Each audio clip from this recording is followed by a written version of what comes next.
Welcome back to the Social Impact Level Up podcast. This is where we blur the lines between business, nonprofit, and impact. I'm your host, Wendie V, and I'm a social impact strategist here to help you build a successful and sustainable legacy of social change. This is our season finale, and I hope that you appreciate hearing all of the stories of social entrepreneurs living limitlessly. In tonight's finale, you'll hear more about my upcoming collaboration with Ashley Wynn-Grimes called Elevate Her Worth, a holistic business reset for entrepreneurs, taking place April 14th, 2024 in Germantown, Maryland. We invite each of you to come out and join us for this event. Stay tuned for a few bonus episodes to wrap up this season, and we'll be back next season for season 3 in the spring of 2024.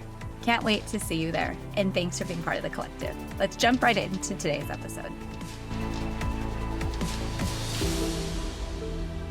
All right, and we're live. Hopefully it's don't worry. We're just gonna get into it today. It's funny. Welcome everyone to this final episode of the Social Impact Level Up podcast. This has been an intense season where we've been interviewing about 40-ish people throughout the season, talking about how can you live limitlessly as a social entrepreneur, helping others and serving in your passion. It's been really awesome. And I am excited to end the season on the live that was just sort of came up on a whim, had been needing to finish the episodes for the season so we can move on to the third season. And I said, hey, why don't I talk to my collaborator, friend, Ashley, partner in crime, and see what's going on around some of the things around holistic business that we've been talking about that we could bring to other folks, to our audiences and people on a live and in the podcast. So that was how this got started. Now, this is all related to an event that we're doing called Elevate Her Worth. And we'll talk more about that event today too. So I just wanted to introduce Ashley, talk a little bit about our collaboration. And yeah, let's get into the topic. So tell us who you are and, how do you make an impact in this world? Well, my name is Ashley, and how do I make an impact? Oh, that question is way too big to answer in a sentence, first of all. Like, what? I showed up today. No, making impact, I feel like is a big responsibility that every human has access to, the right to make. So I don't feel like it's just a thing that makes you special or me special or anything like that. I think we all have the right to make impact, even if it's on one person at a time, even one conversation at a time. And so I take that very seriously. I take my role as a human very seriously. So I think everywhere I show up um, is an opportunity to make impact. So that is probably the shortest version to that question. And I think it's a legit question that I ask every guest to start out in the intro, because I always want to know what people think their impact is, right?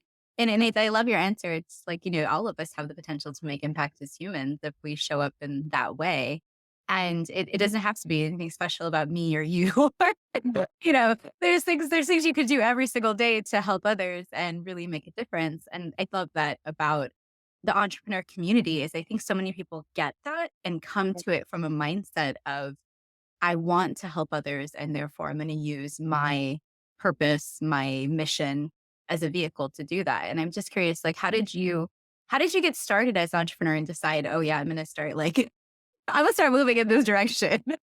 Golly, I mean, I just think it's because I'm rebellious in that way. Like, I just don't want to do anything that like life told me I was supposed to do the way they told me to do it. So I decided to do the exact opposite, right?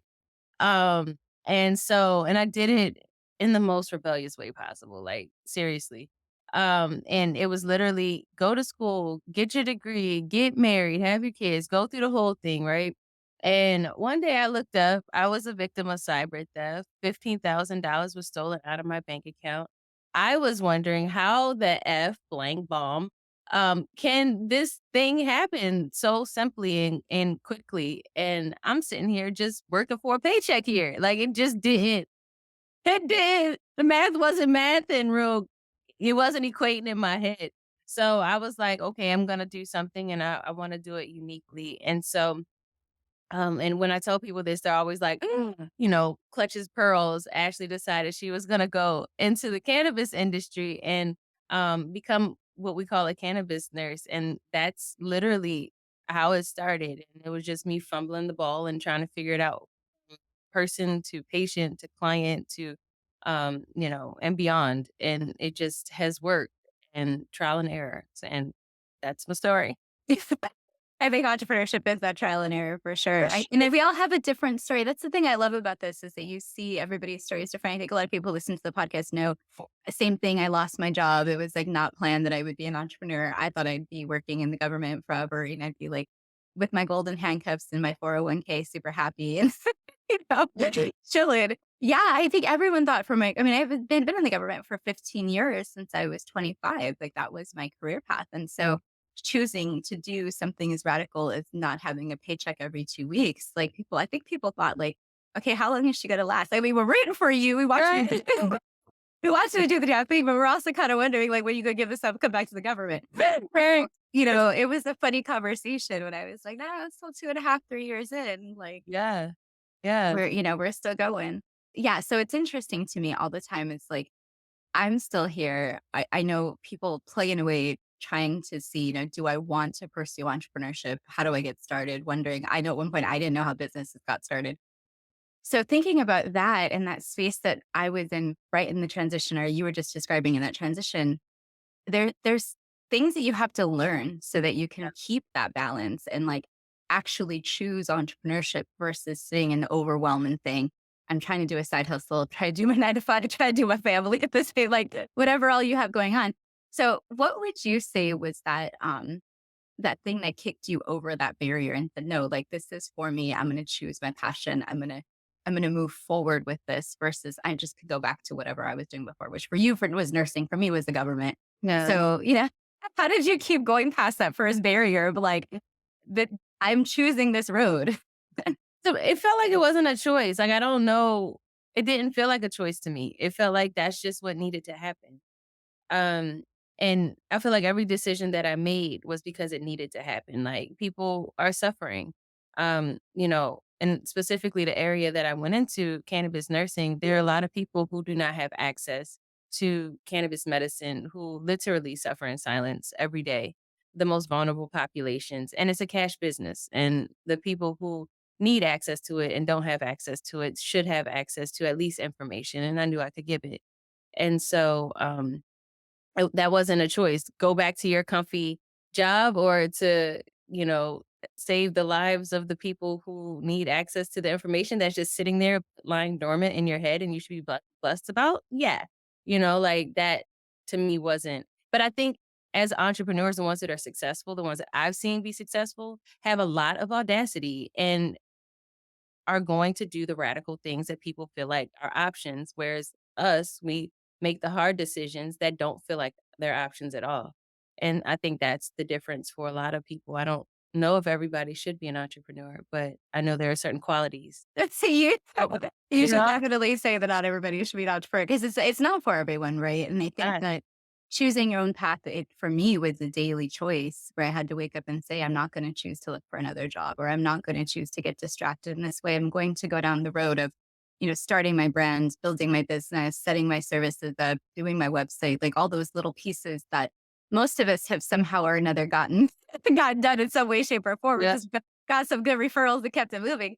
Like there's a lot of things that in those early stages you could really get fumbled if you don't consistently make the choice to wake up every day. And I think choose entrepreneurship and Mhm. choose to keep going to that next step. And anything can trip you up. You could get delayed on the website. You could get delayed on picking out your services. You could spend too much on a coach that's boo, Right, Like, right. so many ways to get caught up in that early phase. So I just want to address this comment from my girl. This is actually my college roommate, my grad school roommate at Columbia. Oh, cool. Yeah, yeah. So I love you, Jess, for being here.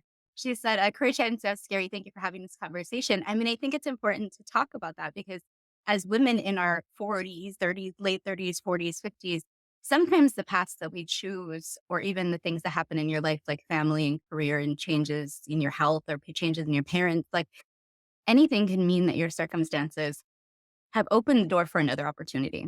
Yeah. And you may not see that as an opportunity. You might see it as a deficit and continue to bang your head against that previous path wall.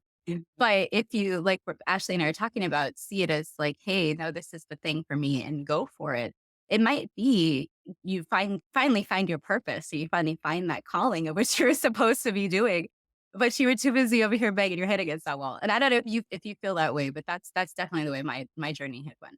Yeah, I mean, essentially what you're describing in my mind, the way I see it is like those are different timelines, right? Like you can choose your timeline. You can manifest the reality that you want for yourself just through the decision making process alone. So the decision to stay and bang your head up against the wall and something that you're miserable in, that is a choice. And yeah, it probably seems scarier to choose the latter, which is something else, but banging your head up against the wall, that choice seems kind of miserable too. So I mean, I don't know.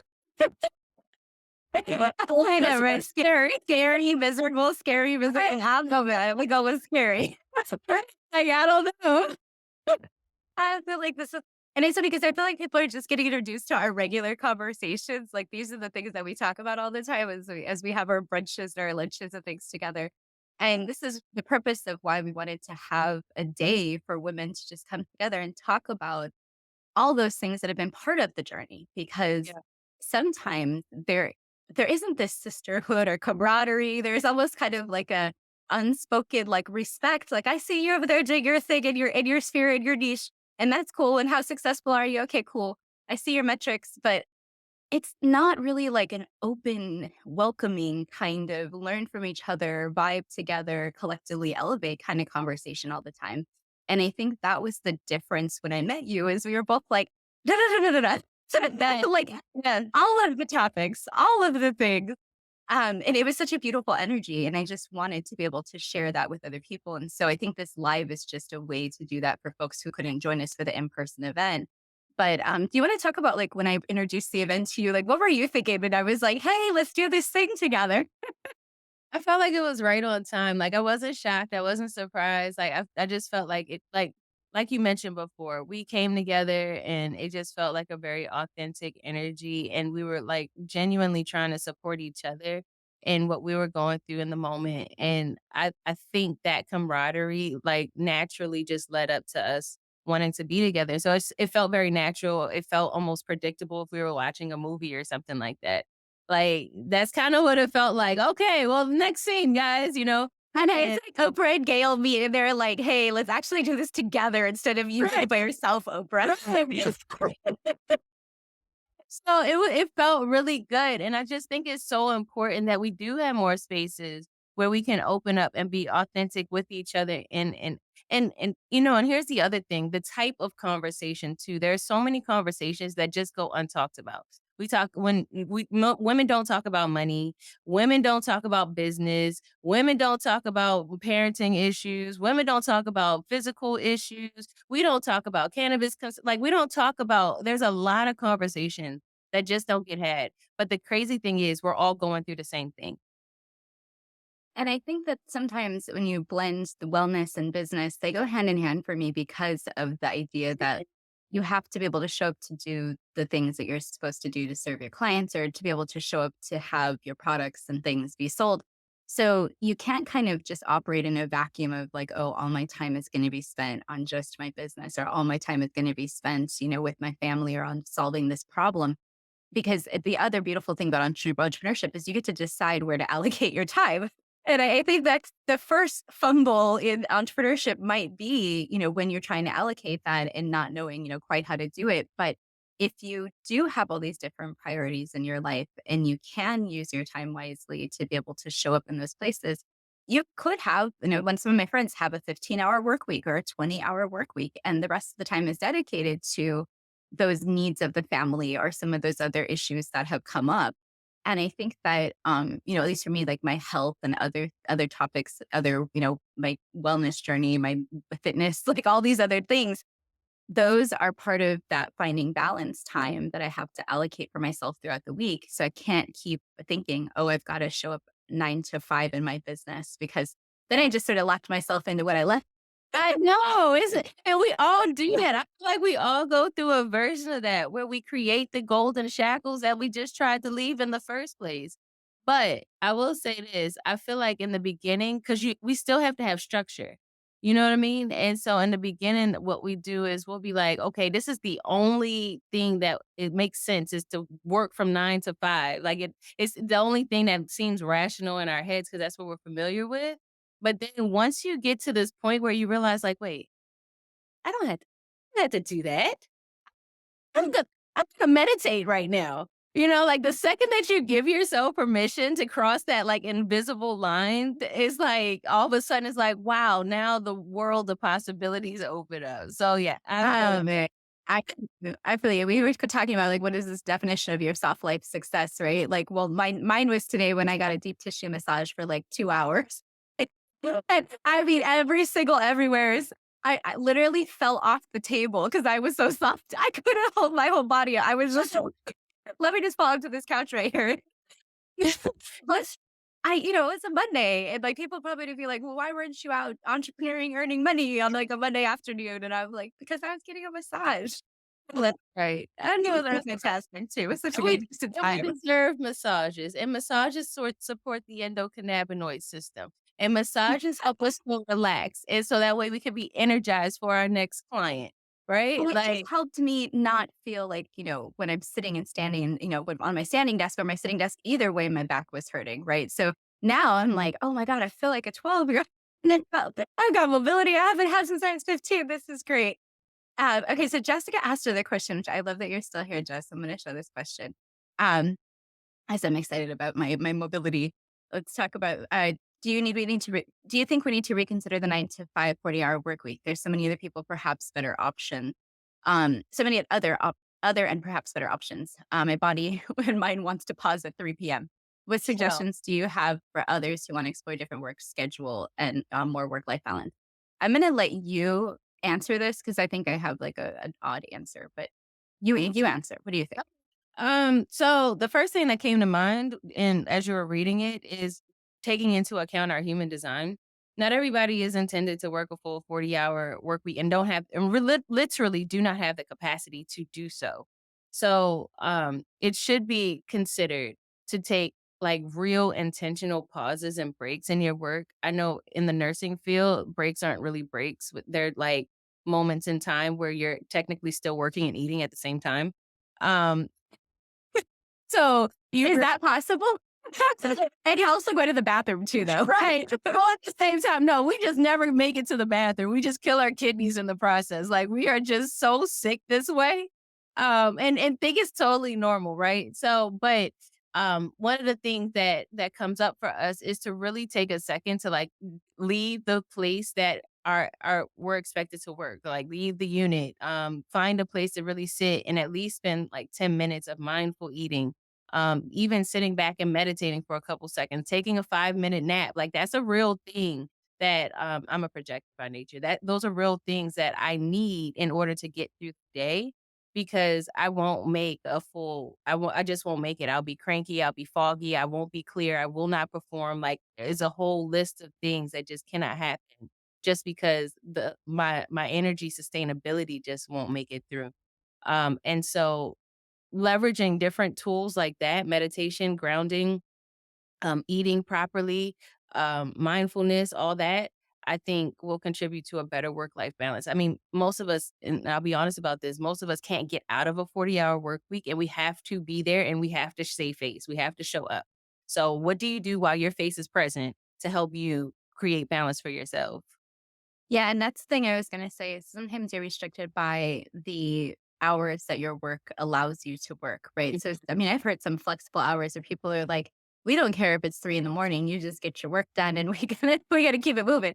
But there are a lot of places, like where I used to work in the government, where there's only certain schedules you can subscribe to, and the one that I had was actually a 9-hour workday and every other Friday off, and Uh, so that's actually a nice way to get some things done, but you're still having to work that 9-hour day, which makes it even longer than the 8 hours, right? So it's yeah. even more torturous. So then had decided, okay, I'm going to work the 9 hours, but I'm going to try in the middle of it to like work out for part of it and then eat like for another part of it. And I was doing this like half hour situation.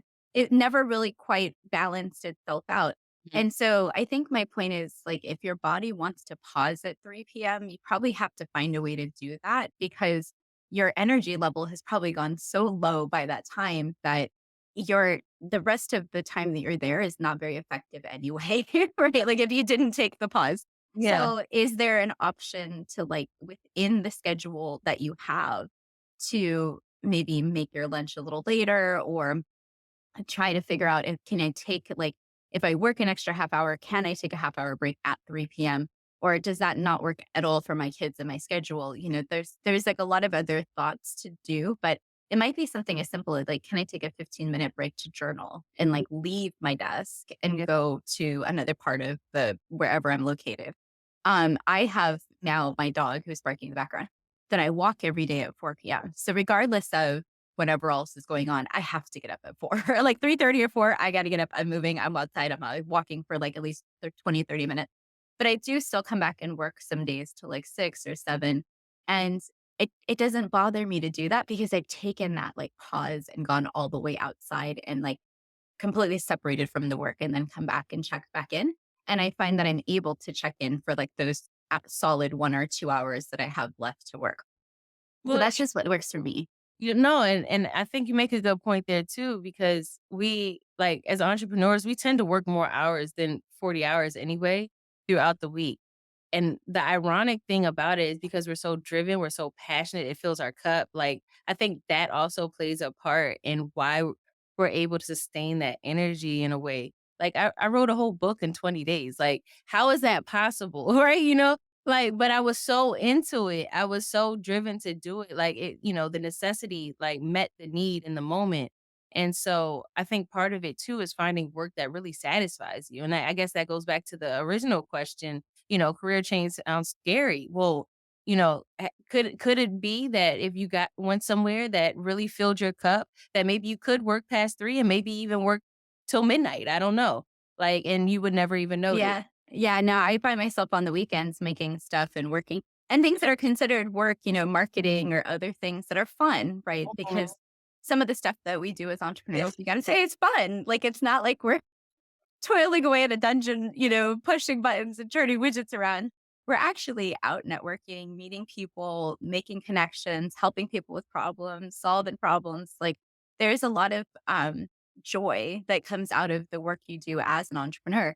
So I love what you're saying is like, yeah, maybe there's the other experiences that will allow the flexibility and the joy. And then the work doesn't feel like it really feels like, hey, I'm serving in my purpose and I'm motivated to do more every day that I show up, Yeah. which is always cool.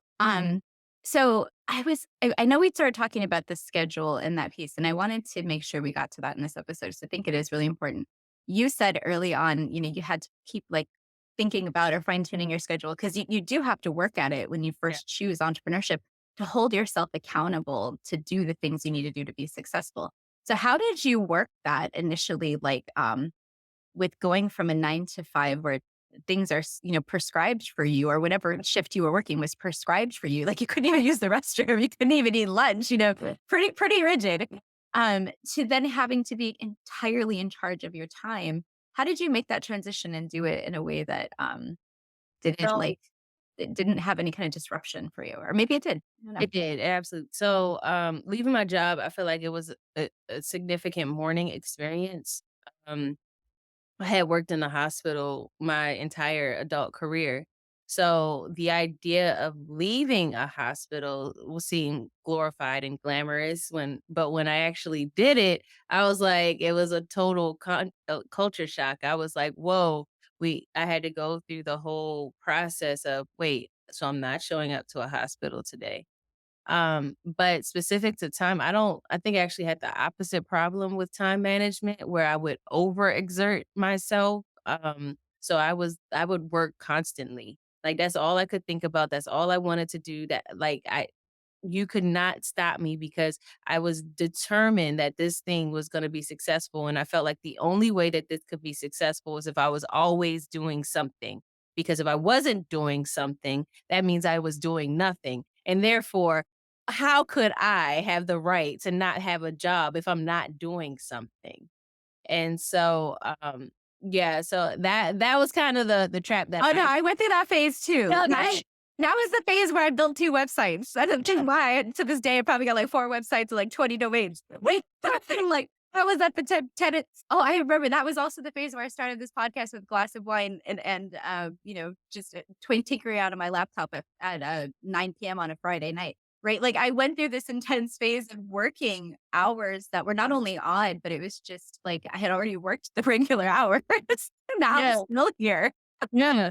And that's not good either. So I left a burnout situation in my last corporate position, but then created a burnout situation for myself. Like, and I'm sitting there looking around like, oh, sis, this looks familiar. You're burnt out again. Well, this time you have nobody to blame. You only have yourself to blame when you're Right. going to play. So it is a little messy. I mean, but I appreciate that, right? Because you see your own faults and your own quirks and the things that you've done professionally and your experience and how it all wraps up together in how you do things. And I think you express that piece of the pressure to be successful. Like, how do I have the right to not go to somewhere at 9 to 5 every day and try to make this work if I'm not doing everything I can to make this work for every waking moment and then some, right? And it's maybe not healthy to think that way. So at some point, I think you like get past that breakdown of like my body maybe isn't doing what it needs to be doing to be to sustain this. My mind isn't as sharp as it needs to be to sustain this. And I think eventually you get to that point of like, I need to make a change. And for me, the change was I'm okay with starting my workday at 10 a.m. And it was like this permission. I remember I was working through it with my coach and she was just like, why are you having this resistance? Why are you still like feeling like you need to be like sitting down doing something at 8 a.m.? And then I was like, wait a second. I realized, oh, it's just programmed into me Yeah. to have that thought process of I need to do that. But if I allow myself to realize that I could work out at 8 and be ready to work by 10, and I will have already done my well-being stuff for the day. I already met my goal of wellness for the day. And now I'm like happily starting my workday. It actually mentally that permission just changed everything for me. And it opened up so many other doors to like freeing up my schedule to be happier in my business. Yeah. So I don't know. What how did you do that? You like switched it over. That's what I call shadow work. I think that's really what that is really confronting some of the determined constructs that we haven't had control over and that drives us subconsciously.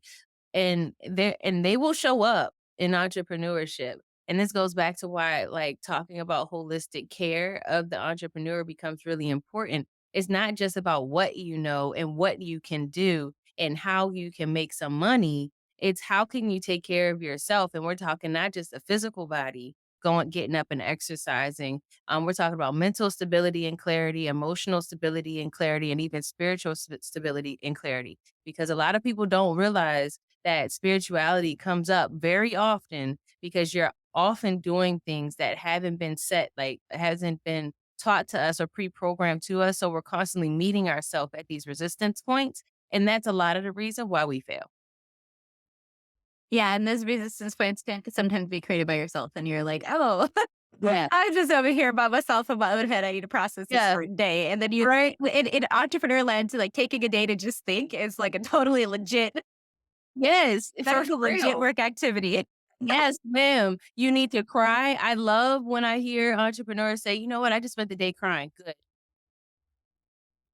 Yeah, the emotional release. It's funny sometimes if I know I'm gonna have a big day, I'll do a pelvic floor release workout or like a yoga routine or something, just because I know there's gonna be a lot of motions in the hips, and I'm like, let's get this moving around. And I think the other question I wanted to ask you that I tend to ask a lot of our guests on the podcast is, as you have gone through your journey, at what point? Because I mean, nursing is absolutely a service oriented career path, and that this before you did this, that's what you did. So it was probably before entrepreneurship. But at what point in your journey did you decide I'm going to serve, and that's I'm going to serve others, I'm going to help others, and that's part of my purpose here or my path? How early or at what point did you kind of like make that realization and choice? I was a little girl. That's just always been a part of who I am is this feeling of this need to help other people, which is why I became a nurse in the first place.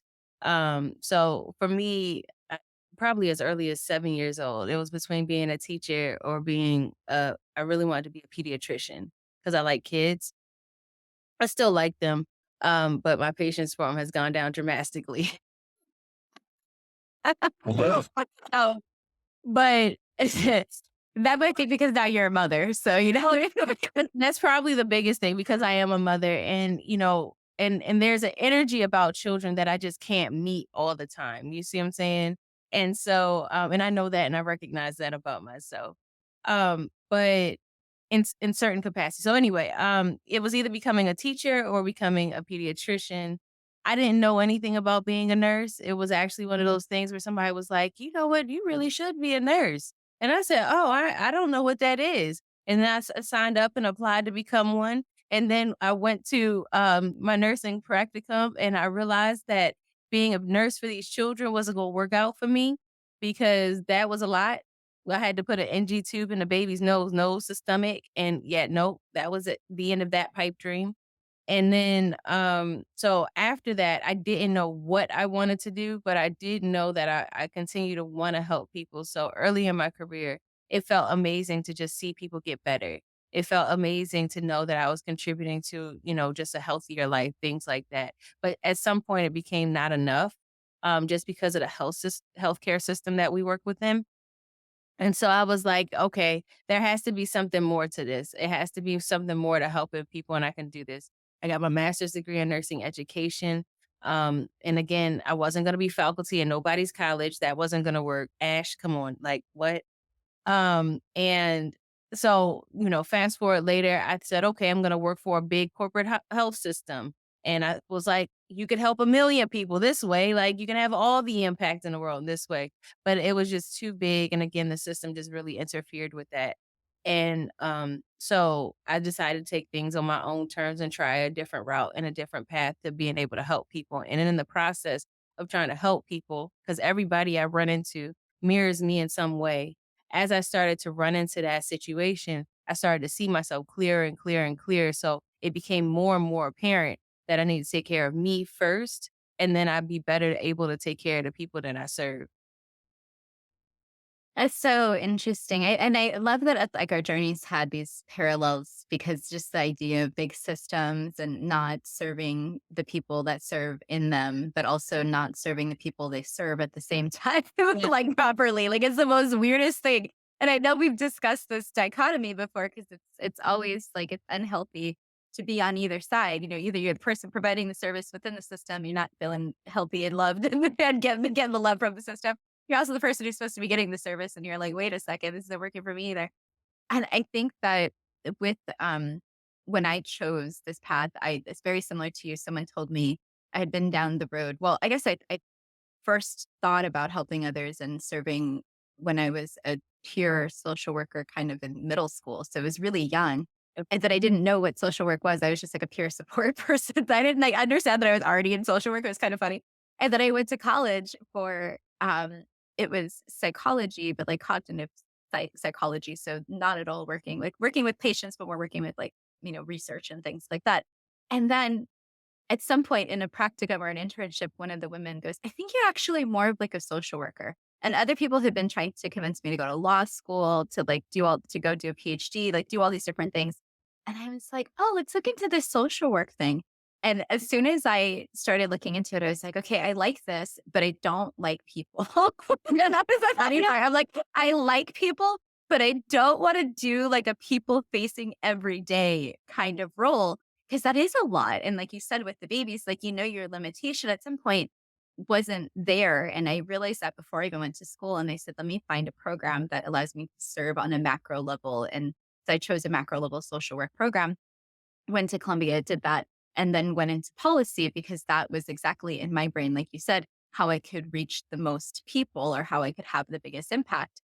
And it just, and I did. I had an impact of meeting and serving thousands of people over the course of my career. And it's amazing and it's awesome. And I gave away millions of dollars and fantastic.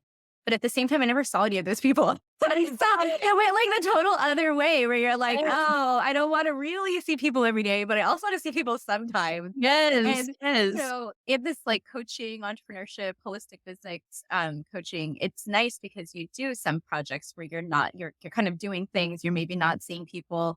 Like we've been working on ads, and thousands of people are seeing our faces. We've not met any of those people yet.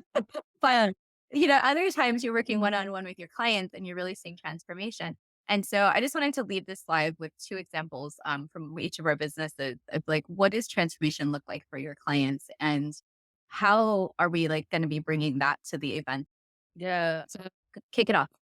The biggest thing, most of my clients experience is like profound self-awareness, recognizing how powerful they really are. You know, because a lot of times we get trapped in our own head and we play these stories in our own minds that we can't do this, or we're waiting for something where there's no way, or, whatever the narrative is. And through working with me, I'm very good at parroting or almost mirroring those thought process, because I know those thought process. Because like I said, everybody I meet mirrors me in some way. And so I do a good job of being that mirror for other people so they can realize how to get themselves out of those ruts as well. And so, there's a few different techniques, that I do use consistently in the way that I work with my clients. But I use a framework, and it's called the Triple E framework, that goes through that takes you to the evolution of who you're supposed to be in the next version of what your existence is supposed to be. And so, yeah, that's my thing. How about I you? love it. Oh my God. It's so amazing. And I think people will instantly hear why we work so well together. Because those are the kinds of things that I love. I love to go through those processes where you're coming out on the other side and it's like just you've transformed and elevated yourself to a new level.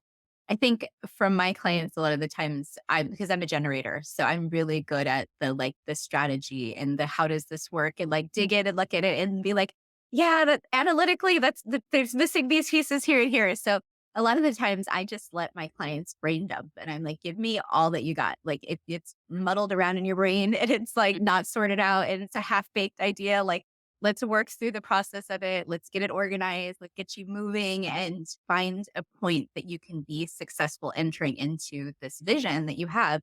Yeah. And on the other side, the transformation will come when you're consistently working towards it. But that consistency is so hard for people. So I help them break it down to what are the steps that need to happen? What are your top three priorities that go through a whole process called idea surgery, which you know about because you heard me talk about it before, but others may not have heard of it. And we just work through in a mind mapping process, but also through a series of coaching conversations and prompts and really digging into how can you move from point A to point B with the least resistance, but also allowing for space in your life to like thrive as a human, right? So still pick up your kids at 2 and still go to the gym when you want to, like, to be able to pay down your credit card debt, like whatever the 8 dimensions of wellness that I use as a framework, for my work, whatever those things that bring you joy into those dimensions of your life, like it's still making space for that, even though you're working towards this goal. And so one of my clients, I just met with her. We did like a year end. So this is like the end of our coaching, but we're gonna like move into different phase. And I said, okay, let's look at your website. And we looked at all her metrics. And she just had done so amazing throughout the year, booking clients, started out with no website, hadn't even, she has an art bus. So she hadn't even driven on the bus when we first started working together. The bus hadn't even started rolling yet. And Uh, she ended up at the end of the year having a 250-person event at Meta's offices in DC. They Right. found her from her website, used her little contact form that we built and like got her booked in a contract. So she just did so amazing this year. And I was just like, how do you feel? You had none of this at the beginning of the year. And she was just like, I mean, it feels so great, but like almost like still had that like sense of like, is this me? Did I do it? Like that little bit of imposter syndrome of like, did I really do it? Like, am I really? And I'm like, dude, you did it. Like, let's just celebrate. You did it. So that whole way from the like, I have this idea and I need to get it done, but I don't know how to like the build of the website to how do you look at your analytics to all of those conversations were pieces that I supported her through. And so at the end of it, I was just like, we totally did it. Like, let's celebrate because there's no question. It's just so fun to And it's, sometimes I think it is hard for the client to see the transformation, but when you're on the outside watching the transformation of the client in real time, it's absolutely one of the most beautiful, like, moments, especially when they hit milestones. You see what I'm saying? Like, you'd be like, "This is a milestone. Yay, you posted your first piece of content," right? And then, like, You know how often I celebrate content? Man, I'm like, your reel was so good. I'm liking it all. Tell them to not hit. I mean, I am that coach who's like stalking my clients. All of them have their little bells ticked. yes, yes, yes. So just to celebrate those moments, I think are just some of the most beautiful. I think for me, like, that's my why. Like, just to have those moments with people and to see them change and to progress and to see them get what they're trying to get to. That's just the most, like, most bubbly feeling in the world. I don't know. I love it. I love it too. I love it. And I love it when my clients are like, "Did you see I made content?" And they're sending me the content and they're proud of Yes. the content. I mean, it's just so good. Everybody's all happy about the milestones. So I love that when you create those change processes for people when things become easier and then you see the consistency and you're like, it's taken root. It's not just that one time you created the content, but now you're consistently like you're on the game of leveling up your own content now and you're putting out better content. Every time I see it, it's getting better. I'm excited for you. It's Yes. that like sustainable change in that person's business that I'm interested in. And like, how can this process be less burdensome for you so that you can do it consistently? You can get more clients and it feels fun or it feels like rewarding because you got the outcome you wanted. Yes. Um, so those are the kinds of things we're going to be talking about at the event. We'll do a quick little plug for our event because we could talk forever about everything and not plug ourselves. Of course, I'll put the banner back up at the website, but it is an event for women who are entrepreneurs who can drive, walk, fly. We don't care to the Maryland area. We're going to be in Germantown, Maryland, at a beautiful venue called Black Rock Arts Center for the Arts. What do you want to say about the event, just to kind of welcome folks and let folks know what's going on? I am so excited. Like, between the empanadas and the mimosas at the end, like, I am just so excited. I want to celebrate us. I want to celebrate whoever's going to be in community with us.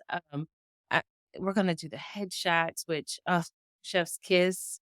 Like, who could not use a good headshot? I just cut my hair. So this is going to be my first headshot with no hair.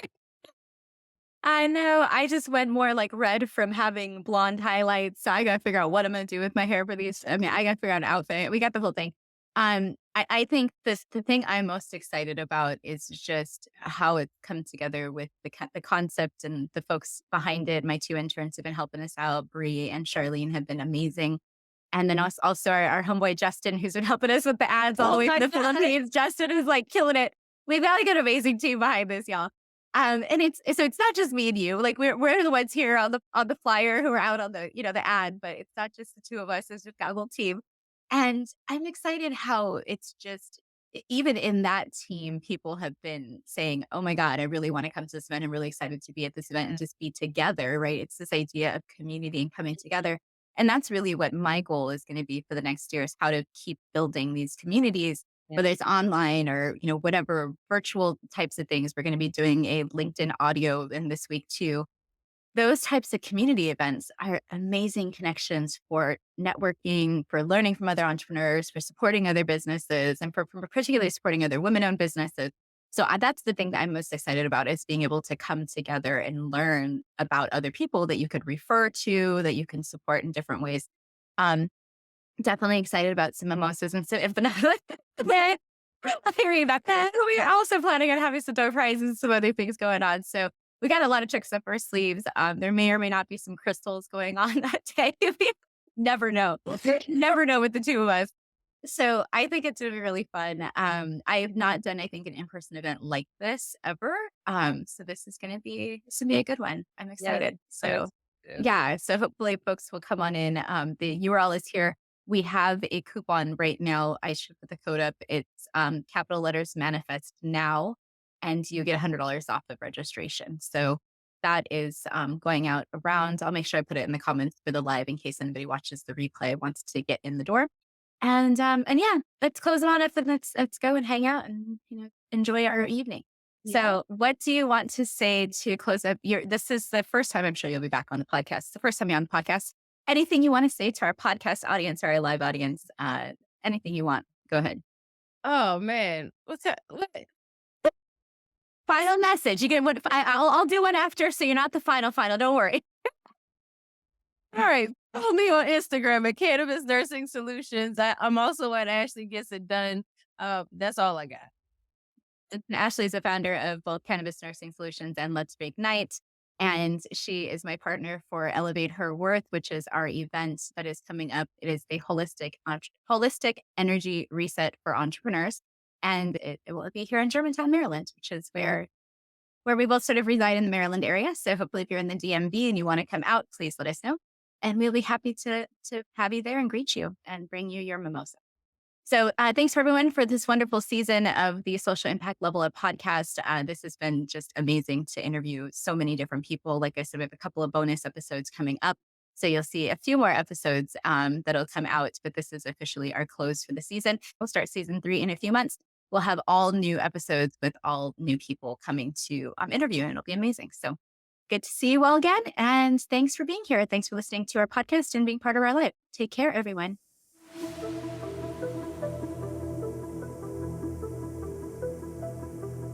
Thank you for joining us for another episode of the Social Impact Level Up podcast. It's been awesome to interview today's guest, and I hope that you leave inspired to take action.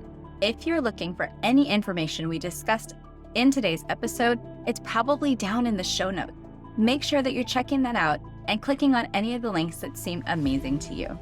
If you need support building your business or your nonprofit, book a one-on-one call with me. The link's also down in the show notes.